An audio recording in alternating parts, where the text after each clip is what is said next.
West Hall, everybody, and welcome to another video, and welcome to another review video. Oh yes, I am back with a review of a Horus Heresy book, my dear friends. This time we're reviewing Fulgrim, which is the 5th volume. And if you've been following European law, you know that despite being a massive fantasy and science fiction aficionado my entire life, I only got into Warhammer 40k about 5 months ago when I reached for the Eisenhorn omnibus, and since then I've been having a blast. I'm about 15, 16 novels in, and I've just finished Fulgrim today, about 2 hours ago, by which I read, I would say, the opening 5 volumes of the entire series of the epic that has about, like, what, 54, 57, something like that, volumes, plus the Siege of Terra. People are often saying, you know, the opening trilogy and then the opening quadrilogy, if you count in the Flight of the Eisenstein, as I like to pronounce it.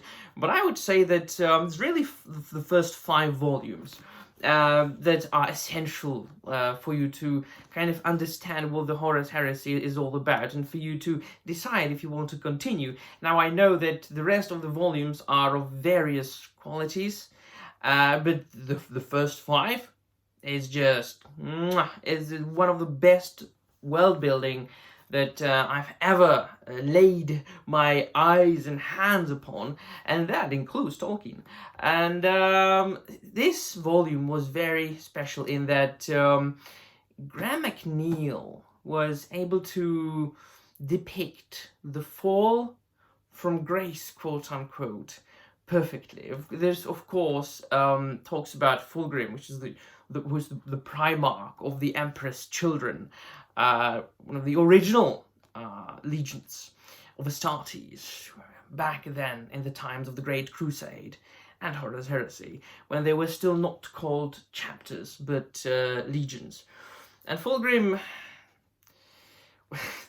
what a tragic character. Now, this book has left very strong feelings and emotions in me, precisely by how much tragic it was. The Emperor's children being kind of stuck-up assholes from the get-go, it was the legion that just depended on perfection too much. They were perfectionists. They want to be perfect at everything. They strived for perfection as far as any, like, or every aspect of their lives went. And of course, then they had it, you know, in them because they were their Primarch's, quote unquote, sons.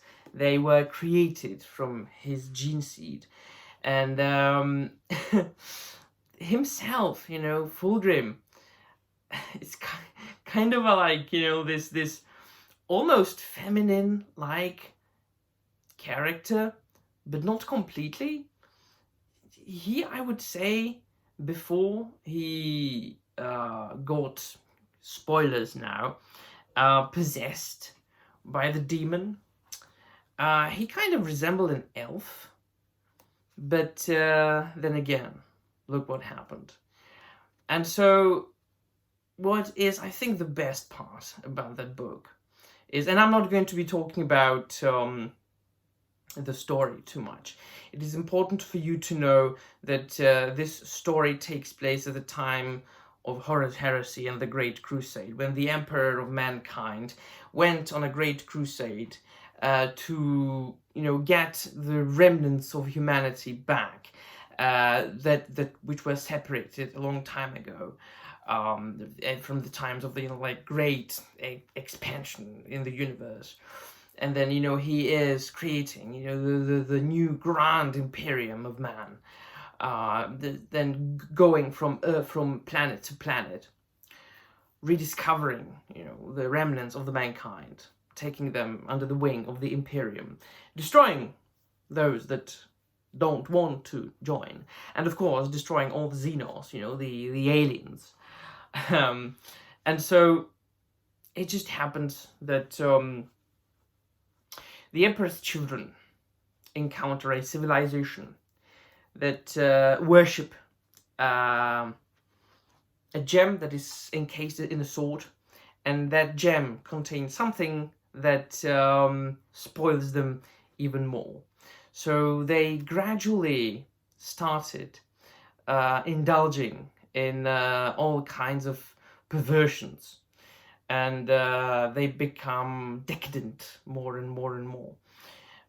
So they kind of went from being perfectionist, and from the get-go, you know, some of them start to be not only perfectionist but kind of arrogant, you know, thinking themselves to be superior over other legions Astartes, really looking upon other legions, you know, like this, as if they were, you know, superior. But then they went, you know, like completely, absolutely bananas, just completely cuckoo and crazy. And not only them, but everybody who went into that temple and saw what happened there, and was exposed to the music, to the demonic music, and to the demonic light that was there, and they were influenced by the, you know, the demonic influence, shall we say. And so the humans, even more so, started indulging in all kinds of heinous, perverted acts. And of course, because there were a lot of remembrances, artists in the company, they started to, well, I will just leave it for you to discover it for yourselves. It just describes what awful things the warp, the chaos can make you do if you are exposed to it. But the worst, the most tragic event in that book is what actually happened to Fulgrim himself. Now, a big spoiler will come, because throughout the entire book, you know, you kind of know that Fulgrim will become one of the traitor Primarchs, and that he will be seduced by the warp and by the chaos and by the Lords of Chaos. But what you don't really know, or I didn't, until really the last pages of the book, that he was possessed. Well, I knew that he was possessed by a demon who, like, you know, like whispered into his ear. But it seemed as if, you know, like he willingly let himself be fooled, if you know what I mean. I didn't realize that he was under the influence of the demon so much that he didn't really know, he didn't really realize what he was doing. And then when he realized it in the end, after he, extreme spoilers now, after he decapitated Ferrus Manus, his entire world just shattered. And he made one more great mistake. He let the demon fool him into thinking that the demon will kill him, so he like let him enter his body, but the demon possessed him and put Ferrus's soul in like the deepest corners of his mind, so that he can observe and watch everything that the demon is doing. And the final battle at Istvan 5, when the loyalist legions, when they thought that their brothers arrived to help them, but it actually turned out that they were traitors, and they arrived to help Horus and Fulgrim and all the other traitors, and they got absolutely annihilated on that planet. That's, man, that's some strong like literature. That brings out the feels. So yeah, Fulgrim, I definitely do recommend you read the first 5 volumes of Horus Heresy.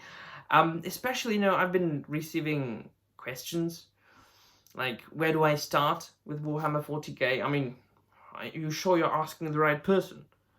I've only started myself like 5 months ago, but read the Eisenhorn Omnibus and then get into Horus Heresy if you like it. I mean, some people don't recommend getting into the Horus Heresy first. I can understand why. but it's just, I don't know, grab a book that you like, that you think you will like, and read. I didn't ask anybody, nor am I asking anybody. Just reading what I think I like, and so far, been successful. Right? Let me know in the comments down below what you think. And that'll be all. Thank you very much for watching. Remember, the Emperor protects.